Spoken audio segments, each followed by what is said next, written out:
Good morning. Good morning. So, I have to be really honest with all of you, my Unity friends. Preparing for this talk was a little bit like being on a roller coaster. Yay. A little fun, but mostly scary. In a really big way. It started with a simple roller coaster ride. The card pulled up. I got the text from Katie, would you like to speak on October 28th? Well, I was quick to jump in that car. Yes, of course I'd like to speak at Unity. I love sharing with my Unity family. And then I thought to ask, but what's the topic? And she said, prosperity. Roller coaster took off at light speed. What? Prosperity? What do I know about prosperity? How am I going to talk about prosperity? I don't know anything about prosperity. Oh my, what? Down goes the roller coaster, right? Okay, breathe. Clear head. The roller coaster levels off, and I think to ask for help, right? The Sermon from the Mount says, ask and it shall be given to you. So I sat down my computer and I asked my divine team, please help me out here. I need a topic. I have a topic. I need a title and a descriptor for my talk. So I listened, because that adage only works if you actually listen. You ask, but how often have you asked and never actually waited for the answer? You just keep struggling along and asking. But I listened, and off came, prosperity is a perspective. That sounds good. Roller coaster's going up. Ooh, this is feeling good. Yep. Okay, now I need a descriptor. So I asked again, I need a descriptor. And out came that. That was easy. Read it, sounds good, hit send. Quick, before you change your mind. And then I think, but now I have to have content. What did all of that actually mean? I don't know. Roller coaster. It's okay. I have 6 weeks. I'll have lots of time. I'll worry about this later. Unity principle number 3. Our thinking creates our reality. Did you hear what I said? I'll worry about that later. I actually didn't sit down to write the talk until this Tuesday. By Thursday, I'd already tried 8 versions of it, and I was really worrying at this point because it wasn't coming together. It was like pieces of the puzzle had been coming to me over the last 6 weeks, but they weren't coming together in a way that made a picture. So there I am Friday, still going, okay, Sunday's getting closer, what do I do? Sit down and write it. Okay, stop. Just go have a shower, think, whatever, go for a walk. And some of the other pieces suddenly came to light for me. And I thought about all of the pieces that I'd been picking up over the 6 weeks that I've been looking at this. So there was the thought here, the thought there, the journaling, Bonnie's talk last week. How many of you were here for Bonnie? Oh, wasn't she amazing? Yeah. For those who missed it, Bonnie shared with us how she redefined prosperity several times over the last 7 years of her journey through cancer and personal growth and spiritual evolution.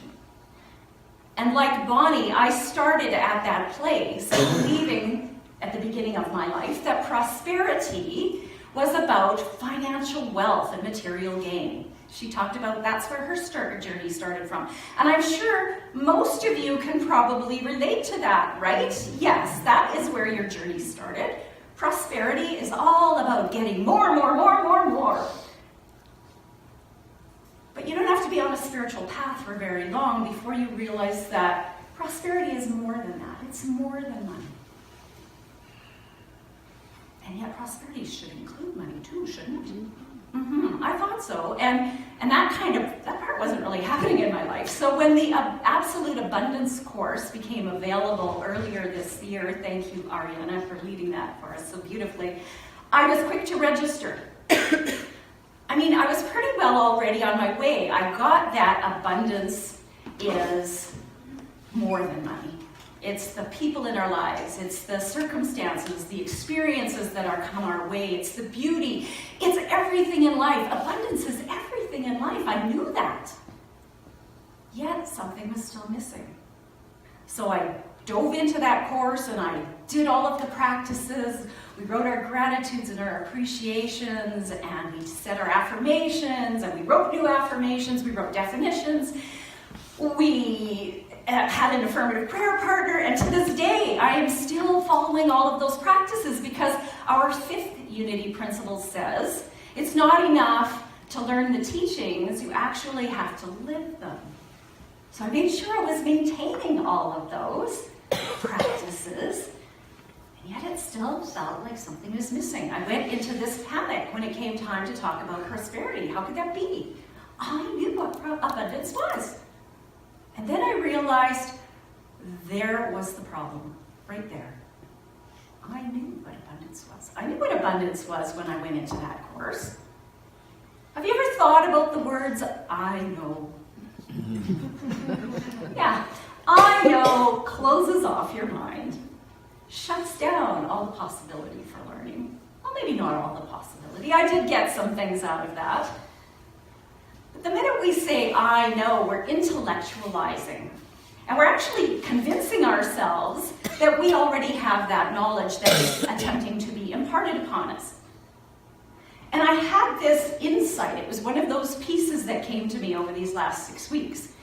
That unless I have an absolute definite certainty in my being, unless I feel it in my heart, in my body, unless I feel with certainty that that is the way it is, then I don't really know it. It's just sitting there at an intellectual level, but I haven't embodied it. And I don't think, when I review back, that when I entered into, and even by the time I left that abundance course, I didn't have that certainty in my body. I just had this thought in my head that I knew. So where does that take us? Pondering, doing more pondering. So if I knew, and I was in that space of I know, then maybe, just maybe, what I needed to do is go back to all of those Absolute Abundance course notes without the I know in my head and see what comes up. And I laughed at the irony of uncovering my definition of surrender. Do you know what I wrote? Surrender is letting go of I know.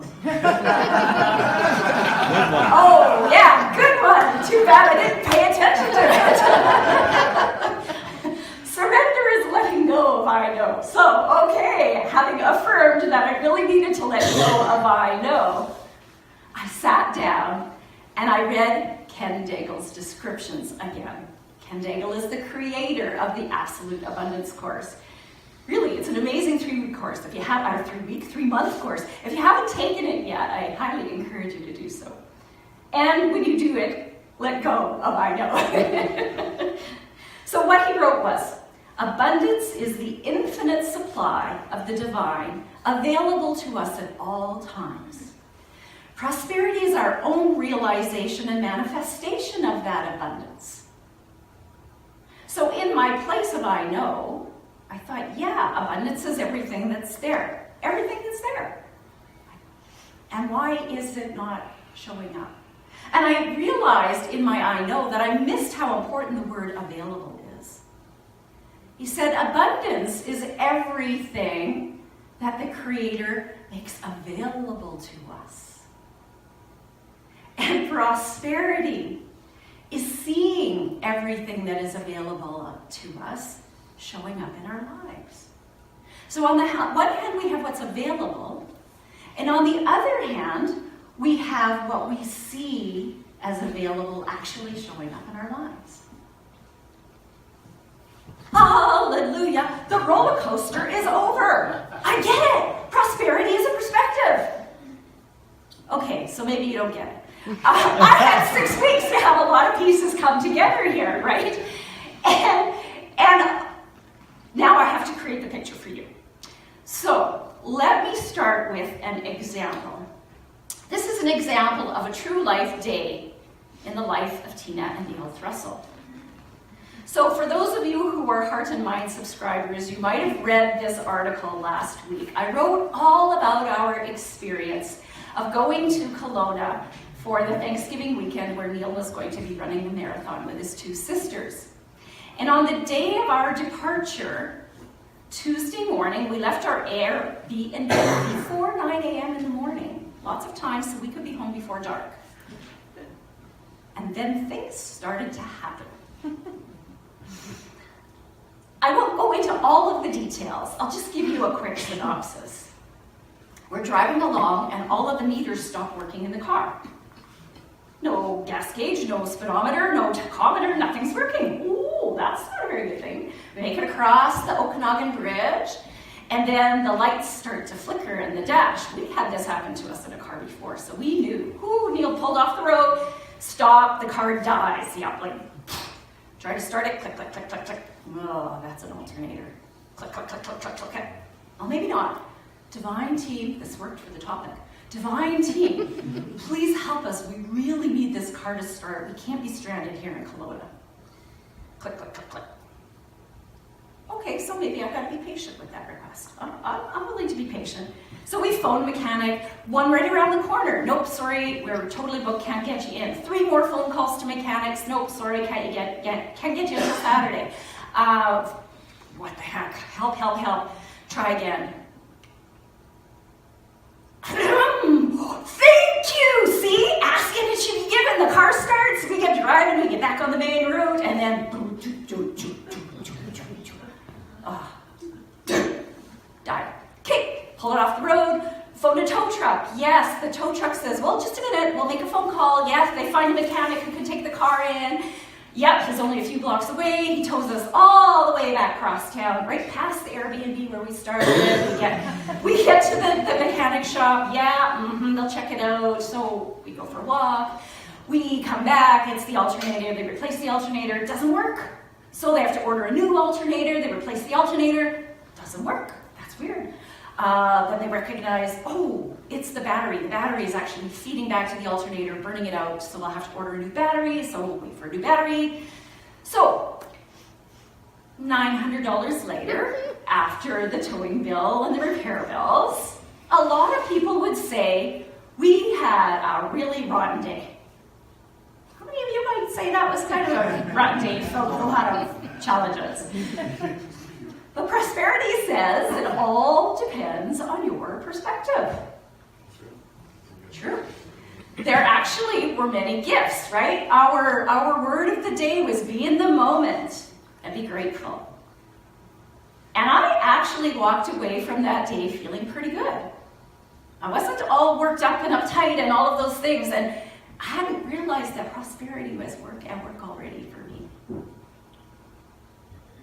So, there are a lot of pieces to this puzzle. First of all, I used the very first piece of the puzzle. Where is it? Where is it? Mindfulness. I looked at this and I was aware. I was aware of the circumstances that came my way, all the little things that happened. And with every step, I chose to just breathe, be in the moment, and the minute I started to go, oh no, the car won't start, we're going to be stuck here in Kelowna. Okay, that was not me right here, right now. Right here, right now. We managed to pull off the road. We're safe. We're fine. And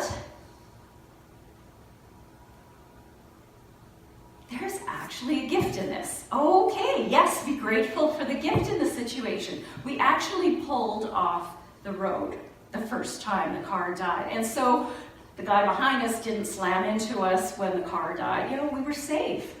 This was something really to be grateful for. And every stage along the way, I looked at how do I breathe? How do I be present with this? And not judge it as good or bad. Because it's the judging it as good or bad that really makes us feel awful. Right? Oh, this is a terrible situation. If you don't view it that way and you just go, this is what happened. This is what it is. This is what is, that's all. If I don't label it as good or bad, then there is really no thing to get worked up about. Yeah, makes sense? I see some head nodding going on. Yeah, that makes sense. So I was in that place. No good, no bad, just is. This perspective brings a lot of peace of mind. And of course I got tested many times over in that practice through that day, each little thing that came along the way.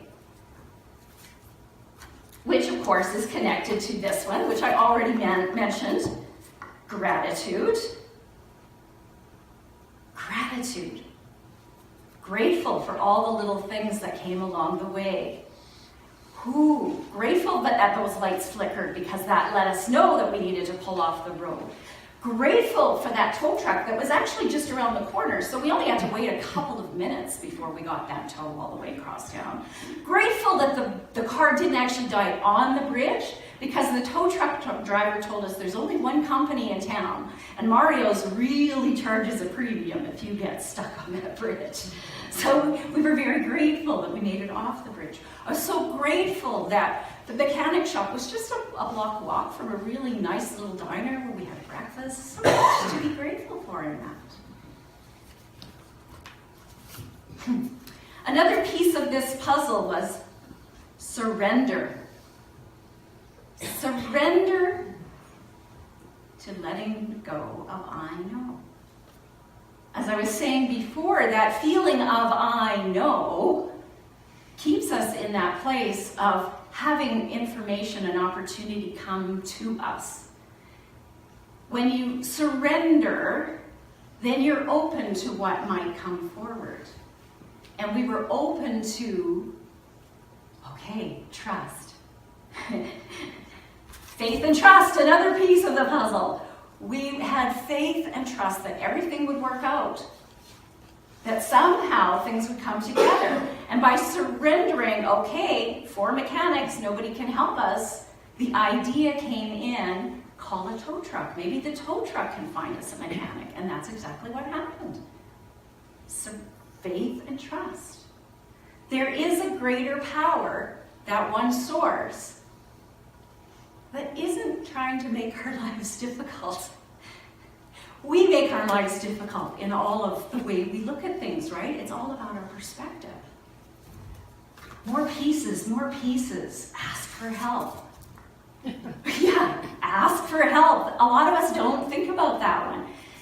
I asked for help with this topic, and the title came, the description came. I even asked for help when we were on the road. Please help us with the car, and it started again. Of course, that only got us a few blocks, but it did happen. You all have a divine team. Some people might call them guides or angels, but I see a divine team as energies that are a liaison between you and God or the source, creator, whatever it is, that greater power that is always there and always present within us. Again, another unity principle. The Spirit of God lies within us. Sometimes we just need help hearing it. So that's when we can ask our divine team for the help. Help me to see, help me to hear. What's the answer here? Then have, again, the faith and trust that the answer is going to come. Maybe not in the timing that you think it will, but it will come if you listen. So then, there's also, again, this coming back to principle number 3, that you create your experience by what you think about. And in that darn movie by the same name, they led you to believe that if you focus on what you want, it's going to miraculously show up. Do you remember seeing the Law of Attraction? And they show this guy envisioning the red sports car, and then boom, he gets a red sports car. Think about what you want, and it will manifest. It's a little bit of flaw in the movie of the Law of Attraction, in that when you think about what you want, what you get is more wanting. Because you attract what you focus on. And you're focusing on the wanting. So wanting leads to more wanting, not peace of mind. Really pay attention to what you're focusing on. If I had focused on all the things that were going wrong that day, it would have been a really awful day. I would have been really beside myself. But instead, I focused on all these other puzzle pieces. And it actually felt like a pretty good day, and I felt pretty blessed that we made it home safe at 1 a.m. in the morning, that we bypassed the snowstorm that was happening earlier in the evening, which we would have been in if the car hadn't broken down and we hadn't been delayed 6.5 hours. Things work out as they're meant to. So pay attention to what you focus on. And know that what you focus on affects what you're feeling. When I focus on what I don't have or what's gone wrong, I certainly don't feel prosperous. And I realized that in my journaling. I thought about the times that I didn't feel prosperous. And it was focusing on it even happened, It even happened that week before we left to Kelowna. I had been focusing on how this trip was actually eating into our budget. We were actually going to have even more debt. There was more money going out than coming in, and I was really worried about all this more money going out than coming in, and we create our reality. More focus, I got more, like a $900 more going out than coming in at the end of that day. Be careful what you focus on, and be aware of your feelings. If what you're focusing on doesn't make you feel good, then it is very likely leading you away from prosperity. If, on the other hand, you put all these pieces of the puzzle together, that doesn't go there, no, that goes there, no, that goes there. You've got to do all of these things. You have this whole puzzle. It makes this picture of perspective. Using all of these pieces give us a prosperity of perspective. And how I know that I'm there is that I feel good. Like I knew that I would. I feel good. See, I don't know if I made it clear. I really don't know if I made it clear, but I know that over my 6-week experience, all of these puzzle pieces came together, and a lot of them came in that day. And what I know is, in that day, I felt good. So I know that if you use all these pieces of the puzzle, it does give you a complete picture of prosperity that feels like this. Yes.